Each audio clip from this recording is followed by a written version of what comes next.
मेरे प्यारे शेयरनियों, स्वागत है आप सभी लोग के आज के हमारे फिजिक्स के सब्जेक्टिव क्लास में। आज का जो ये क्लास होने वाला है आप लोग के लिए फिजिक्स के सब्जेक्टिव का बहुत ही मोस्ट इंपॉर्टेंट यहाँ से क्लास हम लोग करेंगे, जिसमें आप लोग को मेरे प्यारे बच्चों अप्रोक्स 15 के करीब में आप लोग को ऐसे हम लोग VVI शॉर्ट क्वेश्चन यानी जो आप लोग के एग्जाम में 2 नंबर में जिसको आप लोग लघु उत्तरीय प्रश्न कहते हैं, आज हम लोग उन सारे प्रश्नों को अच्छे से डिस्कस करने वाले हैं।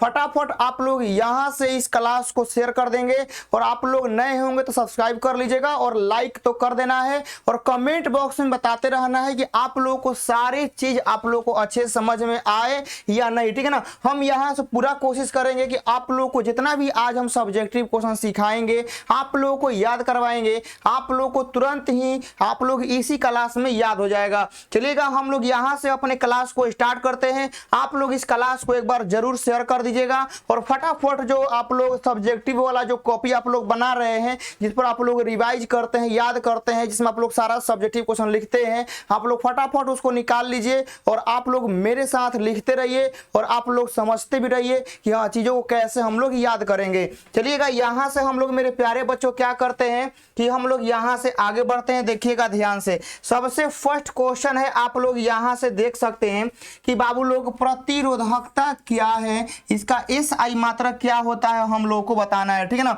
यानी प्रतिरोधकता क्या है आप लोग को यह समझना है। देखिएगा मेरे प्यारे बच्चों, आप लोग देखे होंगे कि हम लोग एगो पढ़ते हैं R, ठीक है ना, एगो हम लोग पढ़ते हैं रो, समझ गए ना। आप लोग पढ़े होंगे ओम के नियम में एगो हम लोग का R होता है और एगो हम लोग का रो होता है। तो R तो प्रतिरोध होता है ना, यही जो रो है ना यही मेरे प्यारे बच्चों क्या होता है, प्रतिरोधकता होता है। तब यहां पर देखिएगा कि आप लोग ओम के नियम से चाहे आप लोग यहाँ पर R का एगो फॉर्मूला आप लोग पढ़ते होंगे कि रो R बराबर रो L अपॉन A, पढ़ते हैं ना, कहेगा ये सर पढ़ते हैं। तो अब यहाँ देखिए रो का जो फॉर्मूला यहाँ से डिफाइन होगा वह मेरे प्यारे बच्चों हो जाएगा R गुना A, हाँ बाटा में हम लोग का L हो जाएगा ना। तो रो का फॉर्मूला क्या आ गया, R गुना A बाटा में L। तो यहाँ से हम लोग प्रतिरोधकता का परिभाषा क्या निकालेंगे रो का, कि एकांक लंबाई पर, ठीक है ना, लंबाई का वैल्यू हम लोग 1 कर देंगे। तो एकांक लंबाई पर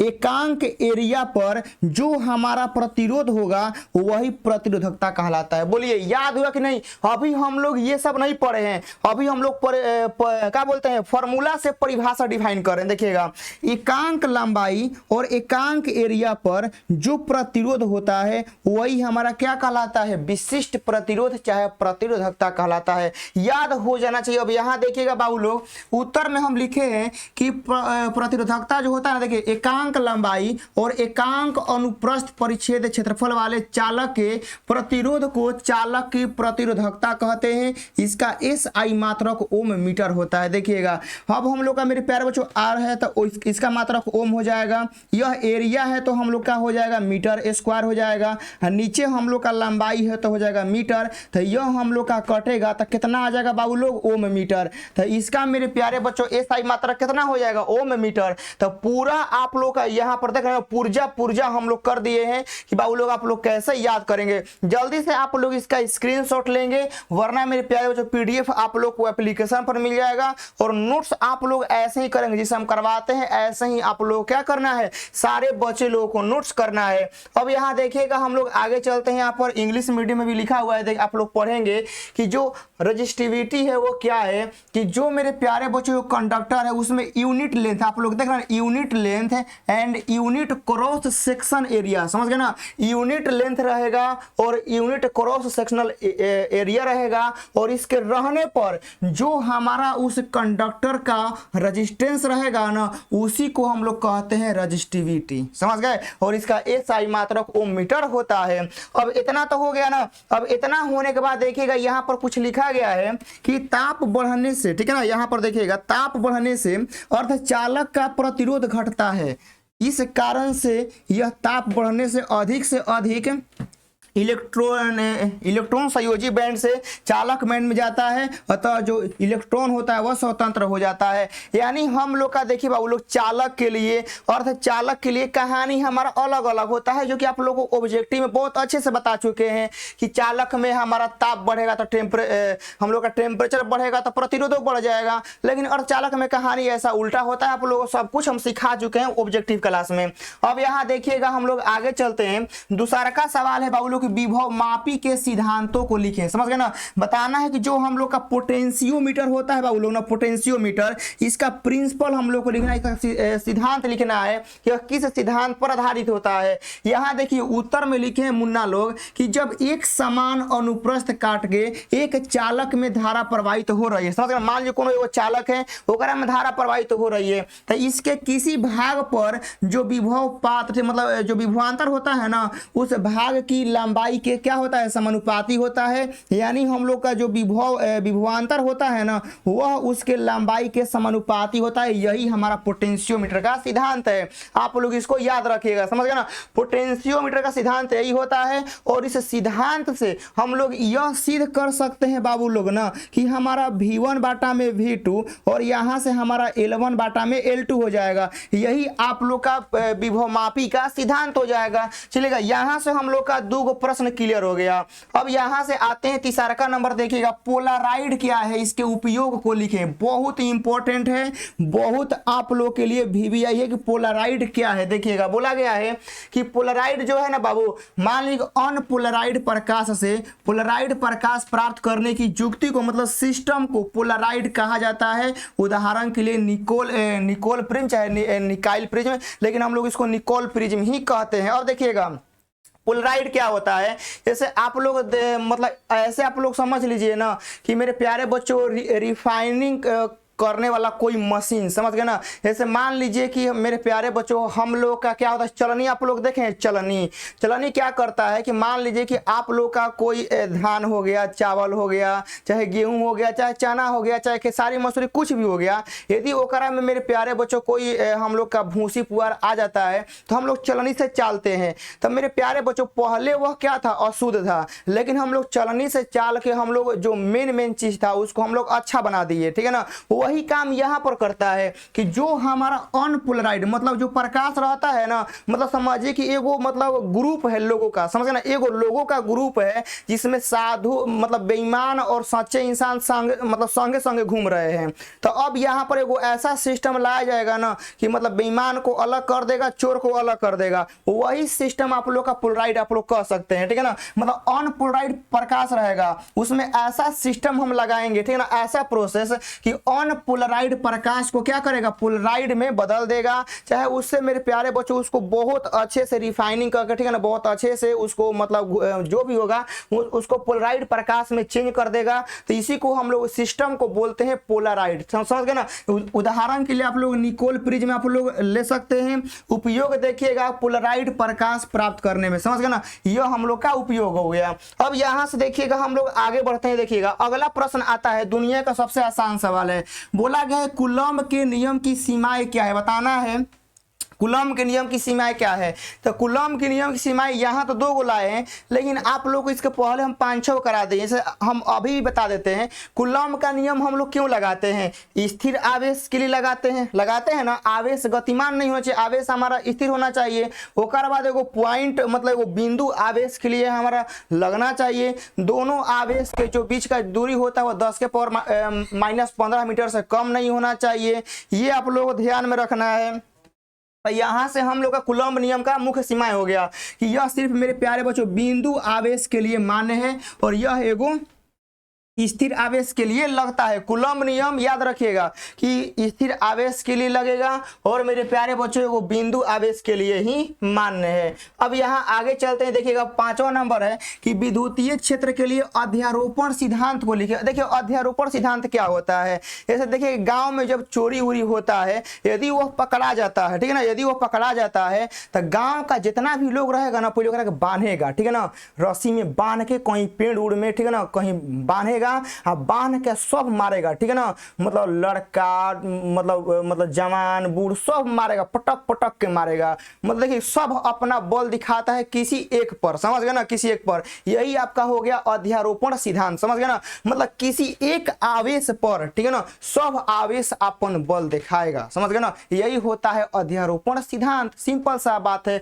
अब यहाँ देखिए, अब इसी को थोड़ा सा फिजिक्स में हम लोग भाषा में लिख देंगे कि बहुत सारे आवेश एक दूसरे पर क्रिया प्रतिक्रिया कर रहे होते हैं, तो किसी एक आवेश पर लगने वाला कुल बल का मान सभी अन्य आवेशों के कारण अलग अलग लगने वाले बलों के सदिशीय योग के बराबर होता है, ठीक है ना। यानी हम लोग का जो टोटल बाबू लोग हम लोग का एफ नेट होगा ना, टोटल जो एफ नेट होगा यह आप लोग का यहाँ से F1 ओकरा बाद मेरे प्यारे बच्चों हम लोग का F2 प्लस का यहाँ से हम लोग का F3 ऐसा ही करते करते करते करते हम लोग का इन्फिनिटिव हो जाएगा। यह आप लोग का हो गया। तो विद्युत क्षेत्र के लिए अध्यारोपण सिद्धांत आप लोग समझ गए बाबू लोग ना, कि अध्यारोपण सिद्धांत क्या होता है, यानी सब आवेश एक दूसरे पर क्रिया प्रतिक्रिया कर रहे हैं। मान लीजिए कि चोर पकड़ाया, अब आप लोग बिना बांधे होकर के मारिएगा तो वो आपको मार सकता है, 2-3 थाप मार सकता है ना। तो पहले क्या करेंगे, पहले गांव वाला पहले चोर को बांधता है, ठीक है ना, रस्सी से पेटारी से जो भी होगा बांधेगा,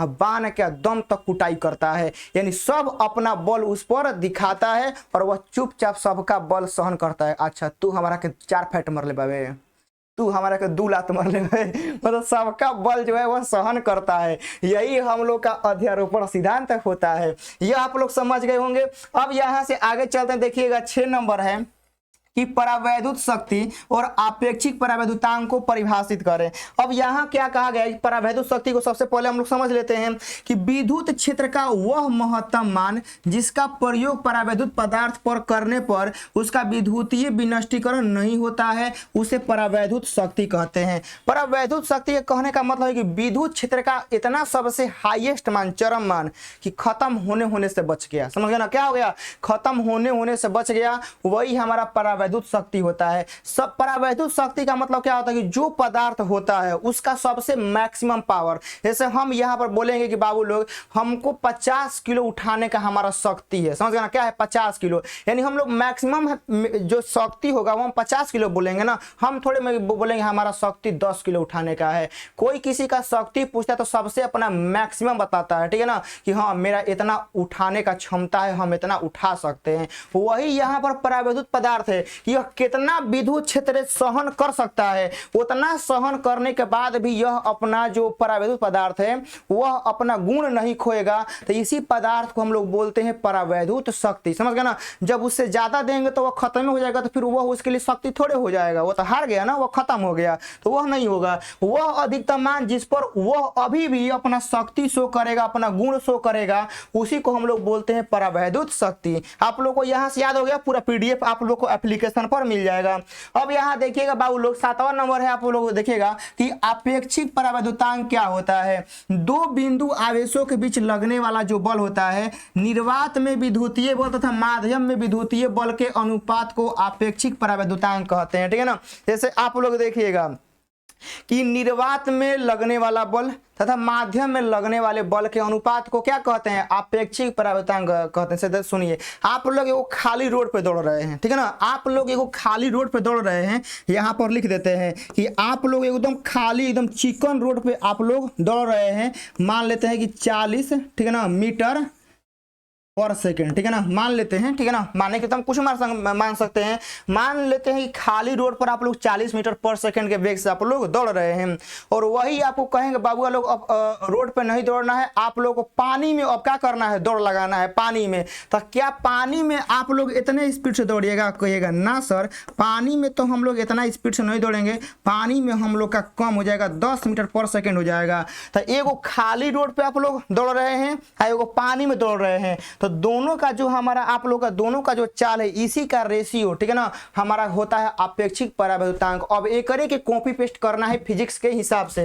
अब देखिए आपेक्षिक परावैद्युतांक क्या होता है कि 2 बिंदु आवेशों के बीच तो बल लगेगा, लेकिन अब बल कैसा होगा, सबसे पहले वह बल काउंट किया जाएगा, ठीक है ना, निर्वात में, कि निर्वात में हमारा बल कितना लग रहा है। उसके बाद माध्यम में लगने वाले बल के अनुपात को, रेशियो को हम लोग आपेक्षिक परावैद्युतांक कहते हैं। देखिएगा यहाँ पर आपेक्षिक परावैद्युतांक हम लोग का एप्सिलॉन आर हो गया। यहाँ से हम लिख देंगे बाबू लोग कि हमारा निर्वात में लगने वाला बल, ठीक है ना, एफ निर्वात। अब बाटा में हम लोग का यहाँ से हो जाएगा एफ माध्यम। तो आप लोग यह परिभाषा, यह सूत्र आप लोग अपने नोटबुक में जरूर लिखिएगा कि निर्वात में लगने वाला बल तथा माध्यम में लगने वाले बल के अनुपात को आपेक्षिक परावैद्युतांक हम लोग कहते हैं, जिसमें किसी भी बच्चे लोगों को कोई तकलीफ, कोई परेशानी आप लोगों को नहीं होनी चाहिए। अब यहां से आगे बढ़ते हैं, देखिएगा 7 नंबर में, ठीक है ना, यहाँ 7 नंबर पर आगे बाबू एक बार चेक कर लेते हैं, ठीक है ना, कई नंबर पर हम लोग थे पीछे।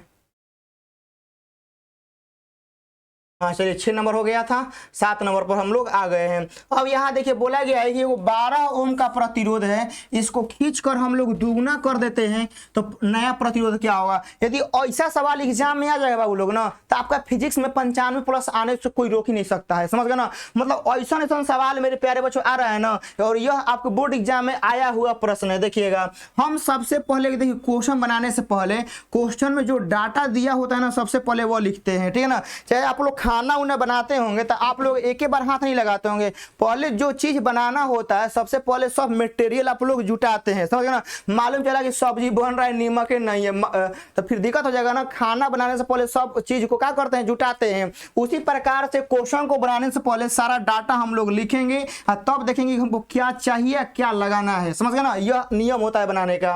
तो आप लोगों को बोला गया है कि 12 ओम का प्रतिरोध है, यानी हम लोग का जो रजिस्टेंस है बाबू लोग ना, वो हम लोग का 12 ओम दिया गया है। और क्या क्या दिया गया है कि खींचकर उसकी लंबाई को दुगना कर देते हैं, यानी मान लेते हैं, यहाँ देखिए हम सबसे पहले हल लिख देते हैं और हल के हिसाब से मान लेते हैं कि L1 केस में, मतलब पहिलका केस में लंबाई हमारा L था, ओकर बाद हमारा L2, मतलब दूसरा केस में ससुरा बोला गया है कि लंबाई को दुगना कर दिया है, ठीक है, दुगना कर दो, हमको क्या दिक्कत है।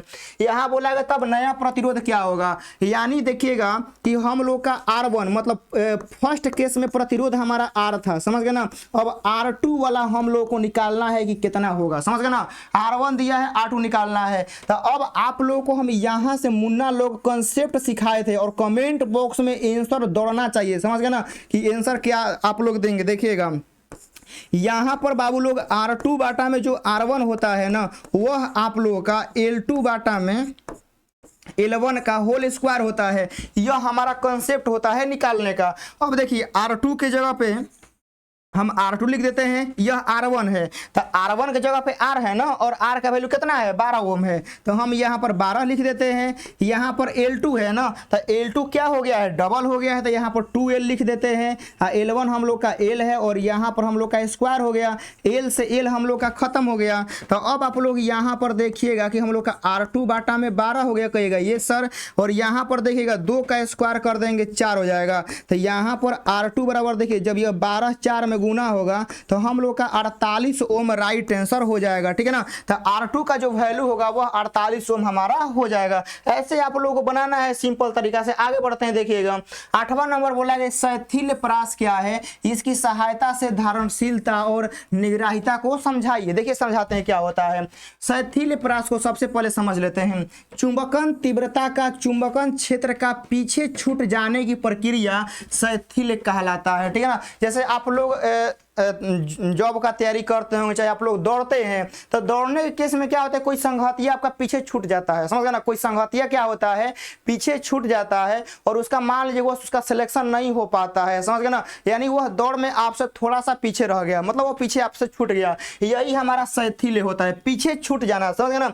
चुंबकन तीव्रता का चुंबकन क्षेत्र से, ठीक है ना, चुंबकन जो तीव्रता है ना, वो चुंबकन क्षेत्र से पीछे रह जाएगा ना, इसी को हम लोग शैथिल्य बोलते हैं। अब देखिए इसका प्रभाव क्या होता है। शैथिल्य का प्रभाव यह होता है कि जब चुंबकीय पदार्थ चुंबकन वक्र से गुजरता है तो जितनी ऊर्जा खर्च होती है उतनी ऊर्जा प्राप्त नहीं हो पाती है, और ऊर्जा में यह कमी शैथिल्य ह्रास कहलाती है, ठीक है ना। जैसे मान लीजिए कि मेरे प्यारे बच्चों कि आप लोग कोई उद्योग धंधा चालू किए, ठीक है ना, चाहे आप लोग कोई बिजनेस चालू किए, उस बिजनेस में आप लोग मेरे प्यारे बच्चों मान लीजिए कि आपका लगा 10,000 रुपया, ठीक है ना, कितना लगा 10,000 रुपया, लेकिन आप लोग उस बिजनेस से 10,000 रुपया मिलबे नहीं किया, समझ गए ना, मतलब आप लोग उससे उतना नहीं कमा पाए, ठीक है ना, यानी आप लोग 9,000 मिला, ठीक है ना, मतलब कुछ लॉस हो गया, ठीक है ना, मतलब जितना चाहिए उतना नहीं मिला, उसमें भी क्या हो गया, कमी हो गया, ठीक है ना, क्या हो गया, कमी हो गया, वही हमारा होता है शैथिल्य ह्रास, समझ गए ना, यानी जितना ऊर्जा चाहिए उतना ऊर्जा ससुरा मिलबे नहीं किया,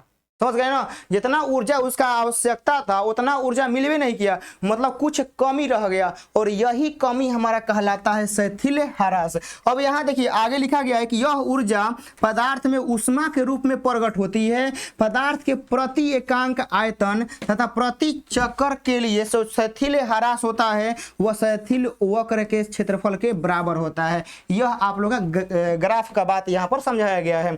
अब यहाँ देखिएगा हम लोग 8 नंबर हो गया ना, अब यहाँ से आते हैं आप लोग यहाँ देखिएगा, आप लोग का यहाँ पर शैथिल्य हो गया, ठीक है ना, शैथिल्य ह्रास क्या होता है, इन सारी चीजों को आप लोग जरूर लिखिएगा, बहुत बहुत आप लोग के लिए इंपॉर्टेंट है। शैथिल्य के बाद हम लोग आते हैं बाबू लोग, आप लोग देखिएगा, ठीक है ना, शैथिल्य के बाद अब आते हैं धारणशीलता, ठीक है ना, धारणशीलता क्या होता है, जब चुंबकीय बल घटकर शून्य हो जाता है अब आविष्ट चुंबकत्व का जो मान होता है ना, यही धारणशीलता होता है। यानी मेरे प्यारे बच्चों चुंबकीय बल हमारा मान लीजिए कि शून्य हो गया, ठीक है ना, क्या हो गया, चुंबकीय बल शून्य हो गया, तो जब चुंबकीय बल शून्य हो गया तो अब शून्य होने से जो हमारा आवेशित है, ठीक है ना, उस पर जो चुंबकत्व का मान होगा वही धारणशीलता होता है, समझ ना, क्या वही धारणशीलता हम लोग लगा देंगे। और निग्राहिता होता है कि निग्राहिता उस व्युत्क्रम चुंबकीय क्षेत्र का मान होता है जब चुंबकीय पदार्थ का इस तरह आरोपित किया जाता है ताकि वह अवशेष चुंबकत्व को घटाकर शून्य कर दे।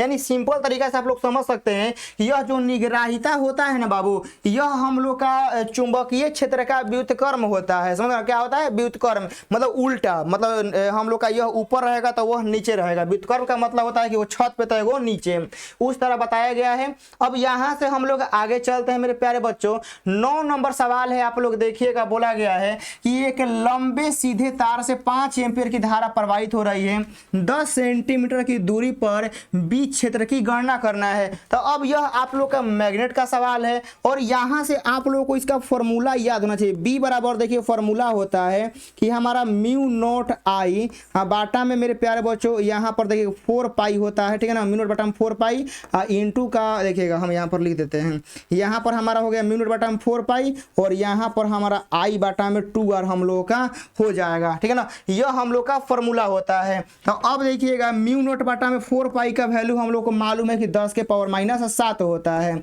अब यहाँ आई होता है तो आई का वैल्यू हम लोग को ऑलरेडी 5 एम्पियर दिया गया है, एम्पियर एम्पियर छोड़ दीजिए, ठीक है ना, न्यूमेरिकल है। अब यहाँ पर 2r है, यहाँ पर 2 लिख दिए, ओकर बाद यह r का वैल्यू कितना दिया गया है 10 सेंटीमीटर, तो एक के मीटर में चेंज करेंगे मेरे प्यारे बच्चों तो हमको 100 से डिवाइड करना पड़ेगा, यहाँ 10 के पावर -1 हो जाएगा, इतना हो गया ना। तो अब यहाँ से आप लोग देखिएगा बाबू लोग क्या हम यहाँ से करने वाले हैं, यह 10 के पावर -1 है तो यह चल जाएगा ऊपर तक, कितना हो जाएगा 10 हो जाएगा ना, 10 हो गया, 2 से 10 हमारा कटा कितना बार में 5 बार में, 5 और 5 कितना हो जाएगा मेरे प्यारे बच्चों 25 हो जाएगा और यहाँ पर हमारा 10 के पावर -7 हो जाएगा। इतना हम लोग का आने वाला है टेस्ला, हम लोग इसको कर देंगे क्योंकि चुंबकीय क्षेत्र का मात्रक हम लोग का टेस्ला होता है, इतना हो गया। अब यहाँ से देखिएगा हम लोग आगे चलते हैं, 10 नंबर क्या बोला गया है कि सीबेक प्रभाव क्या होता है, सीबेक प्रभाव को बताना होता है। देखिए सीबेक प्रभाव यहाँ पर लिखे हैं कि 2 विभिन्न धातुओं के तारों के दोनों छोरों को अलग अलग तापक्रम पर रखने पर, ठीक है ना, उसमें अलग अलग विभव प्रेरित होता है जिसके कारण से थर्मो विद्युत धारा में उत्पन्न होता है और इस प्रभाव को सीबेक प्रभाव हम लोग कहते हैं, समझ गए ना।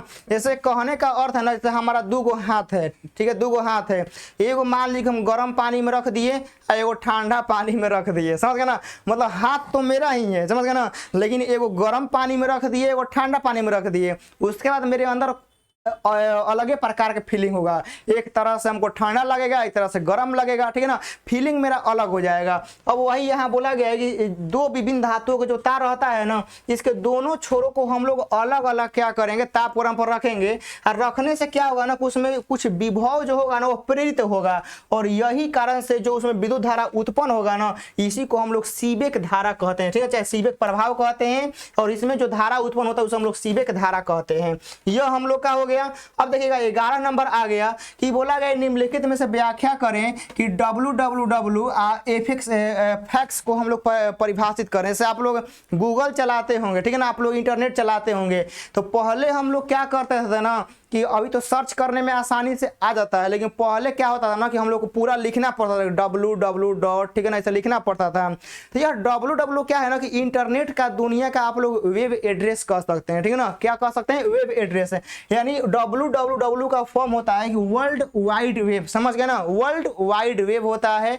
इसके मदद से ही हम लोग कोई सर्च कर पाते हैं, समझ गए ना। जैसे हम लोग सर्च करते हैं कि मेरे प्यारे बच्चों अमेरिका का क्षेत्रफल कितना है, ठीक है ना, चाहे किसी के पास पैसा कितना है, किसी का पूरा इनकम कितना है, चाहे हम लोग किसी के बारे में कुछ जीवनी चाहिए, कार्ल मार्क्स की जीवनी चाहिए, तो हम लोग www पे ही सब होता है सर्च, समझ ना, www पे ही क्या होता है सर्च होता है। आप लोग देखिएगा ध्यान से, जब आप लोग सर्च करिएगा तो वहाँ www तब आगे बढ़ता है, ठीक है ना। तो यहाँ पर www का मतलब होता है कि वर्ल्ड वाइड वेब, ठीक है ना। यह आजकल कंप्यूटर में आप लोग यहाँ पर सारा जानकारी दिया गया, आप लोग इसको अच्छे से पढ़िएगा, समझिएगा।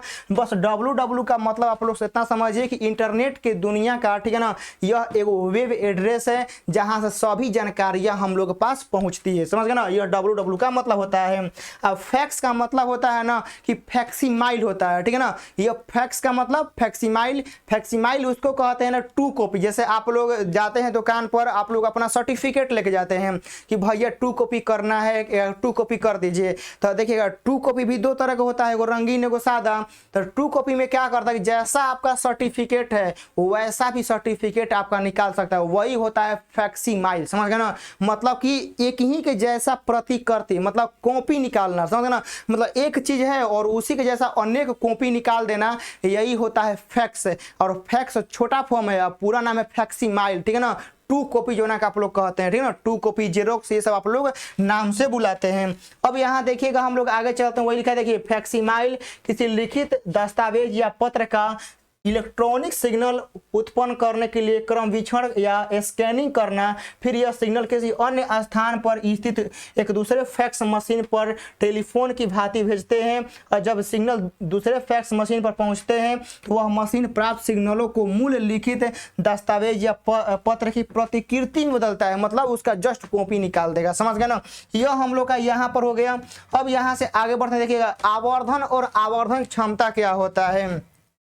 देखिए आवर्धन क्या होता है ना कि प्रतिबिंब की ऊंचाई और वस्तु की ऊंचाई को आवर्धन कहते हैं। अब मोबाइल में जो कैमरा जूम करते हैं ना, वही क्षमता हो जाता है, समझ आप लोग कहते हैं ना कि मेरे कैमरा का पावर इतना बा, 4x तक जूम कर दी, 6x तक जूम कर दी, इतना तक जूम कर दी। आजकल सैमसंग में आया है अल्ट्रा, कौन तो 4 में कैसे तो अल्ट्रा आया है, क्योंकि तो चांदों का फोटो निकाल दे रहा है, तो वो उसका पावर है। क्या है? पावर। इसी को बोलते हैं क्षमता, आवर्धन क्षमता, ठीक है ना, कि आप किसी इमेज को कितना तक जूम कर सकते हैं, ठीक है ना, मतलब वही आपका यहाँ पर आवर्धन क्षमता हो गया। और आवर्धन मेरे प्यारे बच्चों हो गया बस खाली इमेज का रेशियो और वस्तु का रेशियो के अनुपात को आवर्धन कहते हैं। लेकिन मैग्निफिकेशन पावर हो गया कितना तक आप लोग जूम कर सकते हैं, समझ गए। यहाँ देखिए आवर्धन बोला गया है कि प्रतिबिंब एवं बिंब की ऊंचाई के अनुपात को आवर्धन कहते हैं, या प्रतिबिंब दूरी या बिंब दूरी के अनुपात को आवर्धन कहते हैं। यानी हम लोग यहाँ से देखिएगा बाबू लोग कि यहाँ से आप लोग का एम का जो फॉर्मूला हो जाएगा वह HI/बटा में HO हो जाएगा, या आप लोग यहाँ देखिए प्रतिबिंब की दूरी हम लोग का V होता है और यहाँ से U होता है। तो यहाँ से आवर्धन का फॉर्मूला आप लोग लिख सकते हैं कि m बराबर HI/बटा में HO चाहे V/बटा में U हम लोग का हो जाएगा।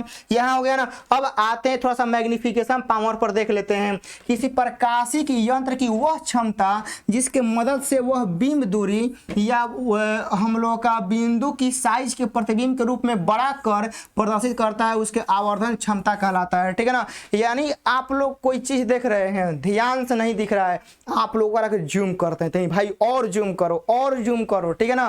तो यही जूम वह कितना तक जूम कर सकता है। कोनो कोनो कैमरा का तो जूम ही नहीं होता है, तुरंत जो फोटो रहता है ना वो फट जाएगा, धुंधला दिखने लगेगा। तो वह मेरे प्यारे बच्चों ऐसा नहीं होता है। मतलब कैमरा का ऐसा पावर जो छोटी सी चीज को थोड़ा सा बड़ा करके शो करे, ठीक है ना, एकदम HD क्वालिटी में, समझ गए ना, वही हम लोग का उसका क्षमता होता है। तो हर चीज का अलग अलग पावर होता है, वही यहाँ पर समझाया गया है।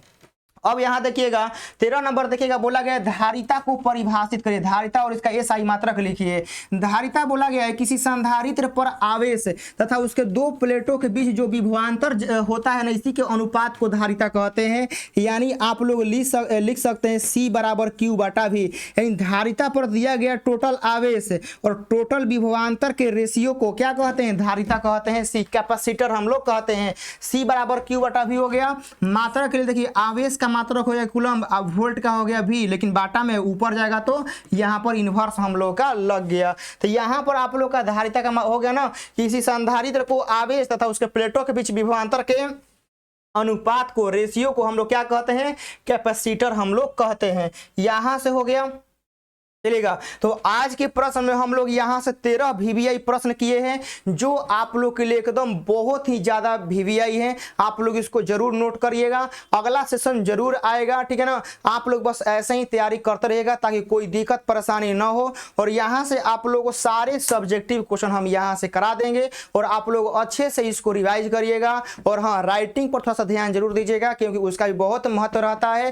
क्वेश्चन कैसा लगा, सारे क्वेश्चन समझ में आए या नहीं, ठीक है ना, जो भी हो कमेंट में आप लोगों को रिप्लाई जरूर देना है। जय हिंद।